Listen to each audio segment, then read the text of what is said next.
Hello friends, today we will discuss about animal husbandry. तो animal husbandry क्या होती है? ये एक ब्रांच होती है एग्रीकल्चर की, जिसमें कि जो डोमेस्टिक एनिमल्स है होते हैं उनको ब्रीड किया जाता है, उनको रेस्ड यानी कि पाला जाता है। किसके लिए? मीट के लिए, फाइबर के लिए, एग्स के लिए, मिल्क के लिए और जो अदर जो हमारे फूड प्रोडक्ट्स होते हैं उन सब के लिए उनको पाला जाता है। तो एनिमल हस्बेंड्री में क्या होता है कि एक साइंटिफिक मैनेजमेंट है जो एनिमल लिव स्टॉक का। It includes feeding, breeding and disease control. Animal husbandry की जो प्रोसेस होती है उसमें इंक्लूड होता है कि जो हमारे एनिमल्स हैं उनके हम फीडिंग का ध्यान रखें, उनकी ब्रीडिंग का ध्यान रखें और उनके डिजीज को कंट्रोल करें। तो ये सभी होता है एनिमल हस्बेंड्री के अंदर। तो एनिमल बेस्ड फार्मिंग इंक्लूड्स, तो एनिमल बेस्ड फार्मिंग में क्या क्या हो सकता है? उसमें हो सकता है कैटल्स, गोट्स हो सकती हैं, शिप, पोल्ट्री फार्मिंग हो सकती है उसके अंदर, एंड फिश फार्मिंग उसके अंदर हो सकती है। तो एनिमल बेस्ड फार्मिंग इंक्लूड्स क्या क्या इंक्लूड्स होगा? Goat, sheep, poultry and fish farming इसके अंदर इंक्लूड होती है। टाइप ऑफ एनिमल हस्बेंड्री, तो एनिमल हस्बेंड्री को मेजरली 4 टाइप्स में डिवाइड किया गया है। तो एनिमल हस्बेंड्री में क्या क्या 4 टाइप्स आती है? Number first is cattle farming, poultry farming, fish farming and bee farming. ये सारी की सारी फार्मिंग आती है किसके अंदर? एनिमल हस्बेंड्री के अंदर ज़्यादातर जो की जाती हैं। तो सबसे पहले हम डिस्कस करेंगे कैटल फार्मिंग के बारे में। तो जो कैटल फार्मिंग होती है, जो कैटल फार्मिंग होती है वो 2 पर्पज़ के लिए की जाती है। एक तो मिल्क के लिए, दूसरा ड्रॉट लेबर के लिए। ठीक है? ड्रॉट लेबर में क्या क्या आ जाएगा? जो भी हमारे एग्रीकल्चर वर्क होते हैं, फॉर एग्जांपल टिलिंग है, इरिगेशन है एंड कार्टिंग है, ये सारे काम के लिए जो कैटल हस्बेंड्री है वो की जाती है। तो किस लिए की जाती है? 2 पर्पज़ के लिए की जाती है। First is for milk and second one is for draught labour for agriculture work. तो इसलिए की जाती है कैटल फार्मिंग। जो Indian cattles belong to 2 different species. अब जो इंडियन जो कैटल्स होती हैं उनकी स्पीसीज कौन सी है? Number first is Bose indicus. Bose indicus is a scientific name of cows. ठीक है? काउज की स्पीसीज होती है बोस इंडिकस, जो कि बिलोंग करती है हमारे इंडिया से, यानी कि लोकल ब्रीड होती है ये। और जो बोस बुबेलिस, जो बोस बुबेलिस होती है वो बफेलोज की होती है। ठीक है? बफेलोज की स्पीसीज होती है बोस बुबेलिस। तो मिल्क प्रोड्यूसिंग फीमेल्स है उनको कहते हैं मिल्च एनिमल्स। ठीक है? कई बार पूछा जा चुका है कि जो मिल्क प्रोड्यूसिंग फीमेल्स हैं उनको क्या कहा जाता है? तो उनको कहा जाता है मिल्च एनिमल्स। वो एनिमल्स जो कि मिल्क को प्रोड्यूस करते हैं उनको बोलते हैं मिल्च एनिमल्स। तो animals which are used for labour are called draught animals. और जो एनिमल्स जिनका यूज हम लेबर के लिए करते हैं, ठीक है, लेबर के लिए जिनका यूज किया जाता है उनको बोलते हैं ड्रॉट एनिमल्स। तो जो मिल्क प्रोडक्शन होता है वो डिपेंड करता है लैक्टेशन पीरियड पे। लैक्टेशन पीरियड क्या होता है? जब जो एनिमल्स हैं, ठीक है, फीमेल जो एनिमल्स होते हैं, कैटल्स होते हैं, वो जो कफ को बर्थ देते हैं तो उसके बाद जो उनका मिल्क प्रोडक्शन का जो पीरियड होता है उसको बोलते हैं लैक्टेशन पीरियड। तो मिल्क प्रोडक्शन डिपेंड करता है हमारे लैक्टेशन पीरियड पर। तो milk production can be increased by increasing lactation period. अगर मिल्क प्रोडक्शन को इंक्रीज करना है तो हम इंक्रीज कर सकते हैं बाय लैक्टेशन पीरियड को इंक्रीज करके। तो एक्सोटिक और जो फॉरेन ब्रीड्स हैं जैसे कि Jersey, brown Swiss have long lactation period. तो जो हमारी जो इंडियन ब्रीड है उनका लैक्टेशन पीरियड ज़्यादा लंबा नहीं होता, बट जो एक्सोटिक या फिर जो फॉरेन ब्रीड्स होती हैं एनिमल्स की, जैसे कि जर्सी एंड ब्राउन स्विस है, इनका लैक्टेशन पीरियड कंपेयरली ज़्यादा होता है। तो इसी वजह से आजकल जो लोकल ब्रीड्स को छोड़कर ज़्यादातर जो फार्मर्स हैं, ज़्यादातर जो एनिमल हस्बेंड्री वाले हैं, वो जर्सी और जो ब्राउन स्विस है उनको पालते हैं। तो local breeds such as red Sindhi, Sahiwal shows excellent resistant to disease. तो लोकल ब्रीड्स होती हैं उनके अंदर ये होता है कि उनके अंदर जो भी डिजीज है उनसे लड़ने की जो क्षमता होती है वो ज़्यादा होती है। ठीक है? तो local breeds such as red Sindhi and Sahiwal show excellent resistance होती है उनके अंदर to protect themselves from disease. The two can be cross breed to get animals with both the desired qualities. जो दोनों के दोनों हैं, जो एक्सोटिक और जो लोकल ब्रीड्स हैं, उनको क्रॉस ब्रीडिंग किया जा सकता है ताकि जो हमारी जो डिजायर्ड क्वालिटीज है, यानी कि जो एनिमल्स जो प्रोड्यूस होंगे उनसे उनमें 2 तरह की क्वालिटी आ जाए। फर्स्ट कि उनका जो लैक्टेशन पीरियड है वो ज़्यादा हो, सेकंड जो उनका जो डिजीज रेजिस्टेंसी है वो भी ज़्यादा हो। तो that can be obtained by cross breeding of the 2 species. Maintenance required for good cattle farming. अब जो गुड कैटल फार्मिंग है उसके लिए मेंटेनेंस की क्या क्या रिक्वायरमेंट होती है? तो animals requires regular brushing to remove dirt and loose hair. तो जो एनिमल्स होते हैं उनको रोज की रोज ब्रशिंग करनी चाहिए ताकि जो उनका डर्ट है और जो लूज एयर वो निकल जाए। Their shelter should have well ventilated roof, उनका जो शेल्टर है उनके जो रूफ होती है वो वेल वेंटिलेटेड होनी चाहिए। And its floor should be sloping so as to stay dry and clean, इनका जो फ्लोर होता है वो कैसा होना चाहिए, स्लोपिंग होना चाहिए ताकि वो हमेशा ड्राई रहे और क्लीन रहे। Vaccination should be given to farm animals against many viral and bacterial diseases. अब बहुत सारे वायरल और बैक्टीरियल डिजीज होते हैं जो कि हमारे एनिमल्स को हो सकते हैं, तो ताकि वो उन एनिमल्स को ना हो डिजीज, तो समय समय पर वैक्सीनेशन भी उनकी जरूरी होती है।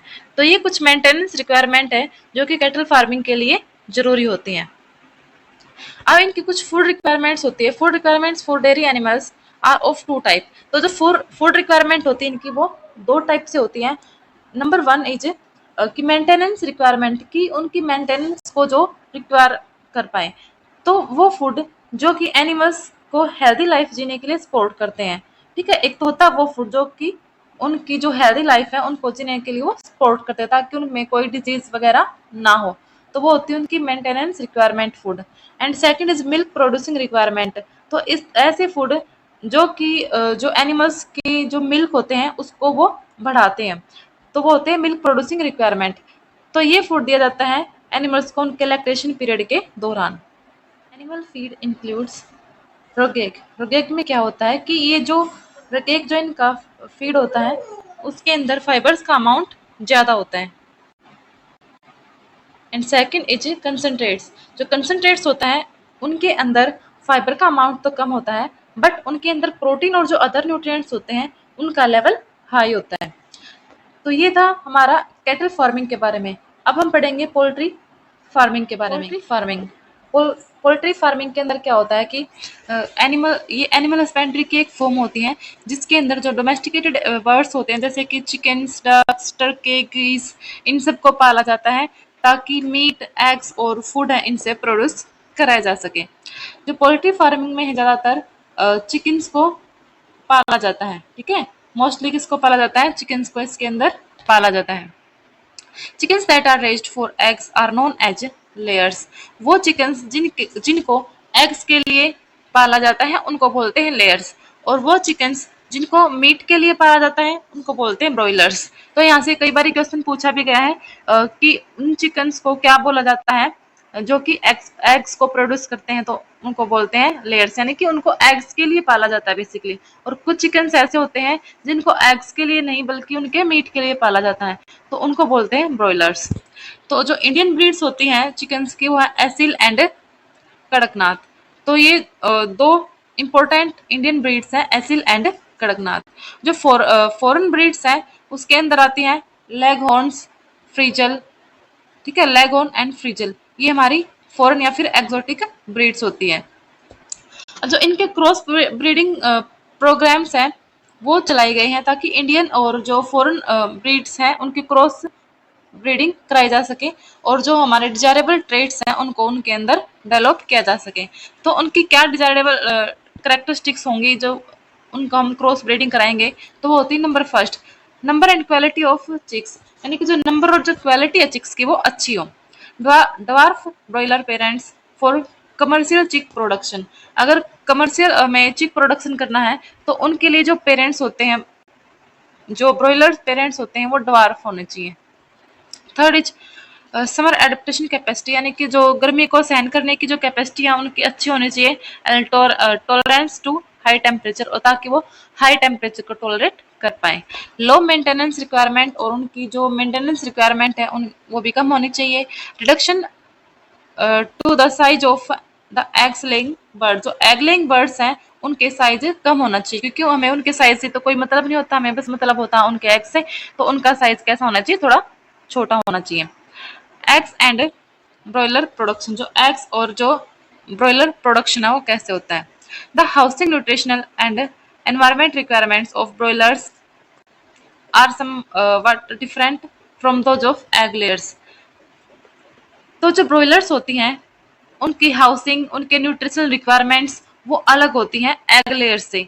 ठीक है, तो जो ब्रॉयलर्स होती हैं उनकी जो डेली फूड रिक्वायरमेंट्स होता है उनके अंदर हाई प्रोटीन होना चाहिए। हाई प्रोटीन होना चाहिए और ज़्यादा ज़्यादा अमाउंट में उनके अंदर फैट होना चाहिए। The level of vitamin A and K is kept high in the poultry feeds. जो पोल्ट्री फीड्स हैं उनके अंदर विटामिन ए और विटामिन के हैं, उनकी अमाउंट ज़्यादा होनी चाहिए। For good production of poultry birds good management practice are important. अगर हमें ज़्यादा अच्छी प्रोडक्शन चाहिए होती है पोल्ट्री बर्ड से, तो उनकी मैनेजमेंट है वो भी बहुत ही इम्पोर्टेंट है। तो क्या मैनेजमेंट हम करेंगे, तो maintenance of temperature and hygiene, उनका टेम्परेचर और जो हाइजीन है वो हम मेंटेन करके रखेंगे। Proper cleaning and cleaning sanitation and spraying of disinfectants at regular interval in the housing, उनके हाउसिंग में क्लीनिंग होनी चाहिए, सैनिटेशन होना चाहिए एंड जो डिसइंफेक्टेंट्स हैं उनका स्प्रे टाइम टू टाइम होना चाहिए। Appropriate vaccination should be given to prevent infectious disease, infectious disease से उनको बचाने के लिए प्रॉपर वैक्सीनेशन उनकी कराई जानी चाहिए। Note the breed of poultry which are both good layers and meat producers are dual purpose breeds. तो वो ब्रीड्स जिनके अंदर दोनों ही क्वालिटी होती हैं, यानी कि जो गुड लेयर्स भी होती हैं और जो गुड ब्रॉयलर्स भी होती हैं, उसका एग्जाम्पल है गिरिराजा आर। ठीक है, गिरिराजा GIRIRAJA। तो गिरिराजा वो ब्रीड है जिसके अंदर दोनों ही क्वालिटी पाई जाती है। नंबर थर्ड होता है फिश फार्मिंग। फर्स्ट पे हमने पढ़ा कैटल फार्मिंग, सेकंड पे पढ़ा हमने पोल्ट्री फार्मिंग, और अब हम पढ़ेंगे फिश फार्मिंग। फिश फार्मिंग ये भी एक एनिमल हस्बेंड्री की एक फॉर्म होती है। तो इसके अंदर क्या होता है कि फिश को पाला जाता है, फिश को रेस्ट किया जाता है। तो fish is cheap source of protein for our food. तो फिश क्या होती है, जो फिश है प्रोटीन का एक चीप सोर्स होती है। These are two ways of obtaining fish. तो यहाँ पर दो वेज है जिस तरीके से हम फिश को ऑब्टेन कर सकते हैं। Number first is natural resources, कि हम नेचुरल रिसोर्सेज से उसको ऑब्टेन करें, जैसे कि हम नदी में या फिर जो समुंदर होते हैं, ठीक है, उनसे उनको कैप्चर करें, तो उसको बोलेंगे हम कैप्चर फार्मिंग। यानी कि नेचुरल रिसोर्सेज से जब हम फिश को ऑब्टेन करते हैं तो उसको बोलते हैं capture fishing. Number second is from fish farming which is called culture fishery. या फिर हम क्या कर सकते हैं, जो फिश फार्मिंग से फिश को ऑब्टेन करें, जिसको कि बोलते हैं हम कल्चर फिशरी। तो fish production includes the finned true fish. इसमें किसका प्रोडक्शन इंक्लूड होता है, इसमें होता है जो फिन फिश होती है हमारी true fish, as well as इसमें सेल फिश का भी प्रोडक्शन कर सकते हैं, जैसे कि प्रॉन्स है एंड मोलस्सेस है। तो ये होते हैं हमारी सेल फिश। तो क्या जरूरत पड़ी कि हमें कल्चरल फिशरी के बारे में सोचना पड़ा, जो हमारी कैप्चर फिशिंग है उसको छोड़ के, क्योंकि डे बाय डे जो डिमांड है फिश की वो बढ़ती जा रही है, और जो नेचुरल रिसोर्सेज है कैप्चर फिशिंग है उससे जो डिमांड है उसको पूरा करने में थोड़ी सी दिक्कत आ सकती है, क्योंकि डिमांड ज़्यादा है। तो इसी वजह से जो कल्चरल फिशरी है वो अपनानी पड़ी, ठीक है, इनकी फार्मिंग फिर करनी पड़ी। Fishing can be done both by capture and culture of fish in marine and fish and fresh water ecosystem। जो फिशिंग है उसको कैप्चर भी किया जा सकता है और कल्चर फिशरी भी की जा सकती है, और दोनों तरीके से की जा सकती है, यानी कि उसको मेराइन वाटर से भी ऑब्टेन किया जा सकता है, और जो फ्रेश वाटर इकोसिस्टम है वहां से भी उनको ऑब्टेन किया जा सकता है। तो ना अभी मेराइन फिशरीज में क्या होता है, India marine fishery resources include 7,500 kilometers of coastlines and the deep sea beyond it। तो इंडियन मैराइन फिशरी है उसके अंदर 7,500 किलोमीटर कोस्ट लाइन है फिशरी रिसोर्सेज के लिए, और उसके नीचे का जितना भी सी होता है, डीप सी होता है, वो भी इसके अंदर इंक्लूड होता है, यानी कि इतने एरिया में जो फिशरी है वो की जा सकती है। The practice of cultivating marine organisms such as fish, shellfish, and seaweeds in a controlled environment is called mariculture। तो जो मैराइन ऑर्गेनिजम्स की कल्टीवेशन की जो प्रैक्टिस होती है उसको बोला जाता है मैरिकल्चर, ठीक है। तो popular marine fish variety are, तो पॉपुलर जो मैराइन फिश की वैरायटी है वो कौन सी है, वो है pomfret, mackerel, tunas and this is not sardines, ठीक है, एक ऐसा आएगा यहाँ पे, सार्डिन्स एंड बॉम्बे डक। तो ये सारी पॉपुलर मैराइन फिश वैरायटी हैं। Marine fish of high economic value, अब वो मैराइन फिश जिनकी इकोनॉमिक वैल्यू हाई है तो वो है फिन फिश, जैसे कि millets, vetchi, krill, sports, shellfish such as prawns, molasses, oysters and seaweeds. तो ये हैं जिनकी हाई इकोनॉमिक वैल्यू होती है।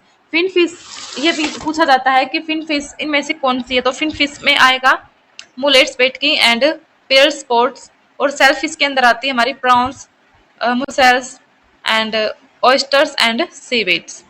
ऑयस्टर्स है उसको पेरिल्स के लिए भी कल्टीवेट किया जा सकता है। पेरिल्स यानी कि जो मोती होते हैं उनके लिए भी ऑयस्टर को कल्टीवेट किया जाता है। Marine fish are caught using fishing net, satellite and ecosystem। Marine fish है उन उसको कैसे पकड़ा जाता है, या तो नेट का यूज करेंगे, ठीक है, या फिर सैटेलाइट या फिर इको साउंडर्स का यूज करेंगे ताकि पता लग जाए कि किस एरिया में फिश की अमाउंट ज़्यादा है। तो इनका यूज करके मैरिन फिश को ऑब्टेन किया जाता है। अब है इनलैंड फिशरीज। ये तो हमने पढ़ा था मैरीन फिशरीज के बारे में, और अब हम पढ़ेंगे इनलैंड फिशरीज। तो fresh water resources include canals, ponds, reservoirs and rivers. तो जो फ्रेश वाटर रिसोर्सेज है उनके अंदर क्या क्या आता है, कैनाल्स आते हैं, पोन्ड्स, रिजर्वायर्स एंड रिवर्स आते हैं। Brackish water resources, brackish water कौन सा होता है, जहाँ पर जो सी वाटर और जो फ्रेश वाटर है आपस में मिक्स होता है उसको बोलते हैं ब्रैकिश वाटर। तो इसके रिसोर्सेज होते हैं एस्टुरीज एंड लेगोन्स। तो यहाँ से भी फिश को ऑब्टेन किया जा सकता है। All these resources are important fish reservoirs, yet the yield is not so high। ये सारे के सारे रिसोर्सेज है वो इम्पोर्टेंट है, बट जरूरी नहीं है कि यहाँ पर जो अमाउंट मिले हमें फिश की वो ज़्यादा हो। यहाँ पर जो अमाउंट मिलती है हमें फिश की वो ज़्यादा नहीं होती, यहाँ पर जो यील्ड होती है उनकी वो कम होती है। Fish culture is sometimes done in combination with rice crop. तो फिश कल्चर यानी कि फिश को जो पाला जाता है क्रॉप राइस के कॉम्बिनेशन में, क्योंकि क्रॉप राइस के लिए हमें पता है ज़्यादा वाटर की रिक्वायरमेंट होती है, और उस वाटर में हम फिश को कल्टीवेट कर सकते हैं, फिश कल्चर्स वहाँ पे हम कर सकते हैं। तो हमारे राइस भी हो जाएंगे और फिश कल्चर भी वहाँ पर हो जाएगा। Composite fish culture system. अब कंपोजिट फिश कल्चर सिस्टम क्या होता है, यहाँ पर लोकल और इम्पोर्टेड फिश स्पीसीज दोनों जो होती हैं वो एक सिंगल पॉन्ड में छोड़ दी जाती है, ठीक है। एक सिंगल पॉन्ड में जो लोकल या फिर जो इम्पोर्टेड फिश होती हैं स्पीसीज उनको उसके अंदर छोड़ जाता है। इसके अंदर क्या होता है कंपोजिट फिश कल्चर के अंदर, बस ये ध्यान रखना होता है कि जो स्पीसीज हम एक सिंगल पॉन्ड के अंदर रख रहे हैं वो आपस में एक दूसरे से compete ना करें फॉर फूड के लिए, वो एक दूसरे, फॉर एग्जाम्पल कैटलास, यानी कि जो पॉन्ड्स होता है उसके अंदर हम ये स्पीसीज को छोड़ सकते हैं। कौन सी कैटलास, राहुज एंड मैरीगल्स, ठीक है, मैरीगल्स है एंड कॉमन कार्प है एंड ग्रास कार्प है, ठीक है, ग्रास कार्प है। इन सबको हम छोड़ सकते हैं, क्यों, क्योंकि ये जो सारी की सारी स्पीसीज हैं वो एक दूसरे से फूड के लिए compete नहीं करती, क्योंकि जो कैटलास होती हैं वो सरफेस फीडर होती हैं, यानी कि पॉन्ड का जो सरफेस होता है उसके ऊपर जो भी फीड मिलेगा ये उसको खाएगी। और जो राहुस होती है वो रोहुस होती है वो मिडल जोन में रहती है और वहीं पर वो फीड करती हैं, ठीक है। और जो मैरीगल्स और जो कॉमन कार्प होती हैं वो बॉटम फीडर्स होती हैं, यानी कि बॉटम में रहेगी, नीचे रहेगी वो, और वहीं पर ही वो अपना फीड वो लेगी, वहीं से लेगी। ग्रास कार्प होती हैं फीड ऑन वीड्स, जो भी वीड्स होते हैं वो उन पर फीड करती हैं। तो ये सारी जो स्पीसीज होती हैं वो एक पॉन्ड में रखी जा सकती हैं, क्यों, क्योंकि वो एक दूसरे से फूड के लिए compete नहीं करेंगे। But one problem with the composite fish culture क्या होता है कि बहुत सारी जो फिश होती हैं वो ब्रीड करती हैं ओनली इन मानसून सीजन, वो मानसून सीजन के अंदर ही ब्रीड करती हैं। अगर हम फिश सीड को कलेक्ट करके डालते हैं, फिश सीड को कलेक्ट करके अगर हम उस पॉन्ड के अंदर डालते हैं तो वो जो सीड्स होते हैं वो आपस में मिक्स हो जाते हैं, और जो एक दूसरे की स्पीसीज होती है उसके अंदर वो चले जाते हैं, और फिर जो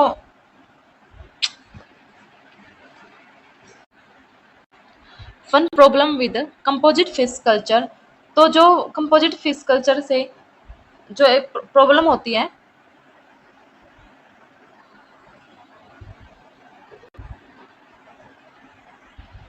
one problem with composite fish culture, तो जो कंपोजिट फिश कल्चर होता है उससे जो प्रॉब्लम होती है वो क्या होती है, इसमें प्रॉब्लम होती है कि जो बहुत सारी फिश होती हैं वो ब्रीड करती हैं ऑनलाइन मानसून सीजन, वो मानसून सीजन के अंदर ही ब्रीड करती हैं। अगर हम कहीं से बाहर से फिश सीड को कलेक्ट करते करके इस पॉन्ड के अंदर डालते हैं, तो जो ये सीड्स आपस में मिक्स हो जाते हैं दूसरी स्पीसीज से, ठीक है।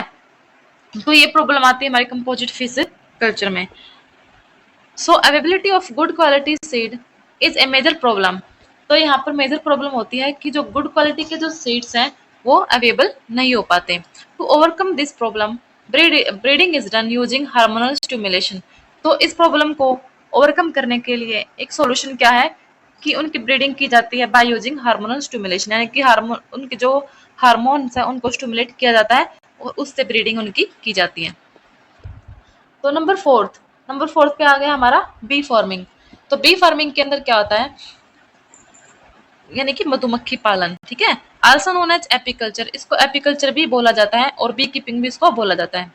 ये क्या होता है, is the practice of raising and maintaining bee colonies and their hives. Bee farming is done not only for honey production but also for bee wax, honeycomb, and other products as they are used in various medicinal preparation. तो bee farming क्या होता है, bee farming एक practice होती है for raising and maintaining, जो B colonies होती है और उनकी हाउस होती है ताकि उनको रेज किया जा सक रेज किया जाता है उसके अंदर और उनको मेंटेन किया जाता है, ठीक है। तो बी फार्मिंग है वो ओनली हनी प्रोडक्शन के लिए नहीं की जाती बल्कि बी वैक्स, हनी कॉम और उनके जो अदर प्रोडक्ट हैं उनके लिए भी की जाती हैं, क्योंकि जो हनी बी के जो प्रोडक्ट्स होते हैं उन ज्यादातर उनका यूज मेडिसिनल प्रिपरेशन के अंदर उनका यूज किया जाता है। तो जो लोकल वैरायटी है बी की वो है Apis cerana indica, commonly known as Indian bee, A dorsata, उसका अदर नेम है rock bee, and A florea, इसका अदर नेम है लिटिल बी। तो लिटिल बी है उसको बोलते हैं A florea, and rock bee बोलते हैं किसको, डोरसाटा का, और जो इंडियन बी है कॉमनली जिसको बोला जाता है उसका साइंटिफिक नेम है Apis cerana indica. Italian B, तो जो इटालियन बी है ये एक्सोटिक बी है, इसका जो साइंटिफिक नेम होता है वो होता है मेलिफेरा। तो जो इटालियन बी है उसके अंदर हनी को कलेक्ट करने की कैपेसिटी कुछ ज़्यादा होती है और जो स्टिंग है ये बहुत ही कम करती है, यानी कि काटती है बहुत कम है, और एक गिवन हाइव में ये बहुत लंबे टाइम तक ये रह सकती है और उनकी ब्रीडिंग कैपेसिटी भी बहुत ही ज़्यादा अच्छी होती है। तो इसी वजह से इटालियन बी को कमर्शियली यूज किया जाता है, ठीक है। तो the quality of honey depends upon the पॉस्चरेज availability of flowers. तो जो हनी की क्वालिटी है वो डिपेंड करती है पास्चरेज पे, एंड जो फ्लावर्स की अवेबिलिटी है वहाँ पे आसपास उस पे डिपेंड करती है। The kind of flowers available will determines the taste of the honey. तो जिस टाइप के फ्लावर वहाँ पर अवेलेबल है उस पर डिपेंड होता है कि हनी का टेस्ट कैसा होगा, ठीक है। तो ये था हमारा बी फार्मिंग के बारे में। अब जो एनिमल हस्बेंड्री है उसके एडवांटेजेस क्या क्या है, तो एनिमल हस्बेंड्री के एडवांटेज है, number first, animal husbandry helps in the proper management of animals by providing proper food, shelter and protection against disease to domestic animals. तो एनिमल हस्बेंड्रीज हेल्प करती है कि एनिमल्स की प्रॉपर मैनेजमेंट में help करती है, proper उनको food मिले, शेल्टर मिले, उनको डिजीज के अगेंस्ट उनका प्रोटेक्शन हो। Number second, it provides employment to a large number of farmers and thereby increases their living standards. ये फार्मर्स की हेल्प करती है ताकि उनको एम्प्लॉयमेंट मिल जाए और उनका जो लिविंग स्टैंडर्ड है वो भी इंक्रीज हो सके। It helps in developing high yielding breeds of animals by cross breeding। ये हेल्प करती है ताकि हाई यील्ड हमें मिल सके एनिमल्स की क्रॉस ब्रीडिंग करा के। They increase the production of various food products such as milk, eggs and meat. और ताकि जो वेरियस फूड प्रोडक्ट्स जैसे कि मिल्क है, एग है एंड मीट है, इनका प्रोडक्शन बढ़ सके बाय क्रॉस ब्रीडिंग। फोर्थ इसका एडवांटेज है, it involves the proper disposal of animal waste and promotes a healthy environment. जो भी एनिमल्स वेस्ट होता है उसका डिस्पोजल बहुत का मैनेजमेंट सही से हो जाता है और जो प्रमोट करती है कि हेल्दी हमारा एनवायरनमेंट बना रहे। तो ये सारे की सारी एडवांटेज थी एनिमल हस्बेंड्री की, ठीक है। तो बाय फ्रेंड्स।